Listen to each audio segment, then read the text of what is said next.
Mahigpit ang gagawing pakikipag-ugnayan ng National Capital Region Police Office o NCRPO sa mga komunidad habang palapit ang halalan.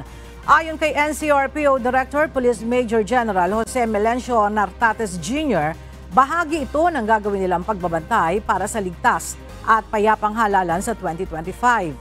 Sinabi pa ni General Nartates na partikular nilang tututukan ang threat groups o local terrorist groups, pati na ang communist group at criminal gangs. Sa ngayon, anya, ay wala pa naman silang nakikitang problema sa mga lugar sa Metro Manila, subalit magpapakalat pa rin sila ng mga tauhan sa ground upang maiwasan ang mga insidenteng may kinalaman sa halalan.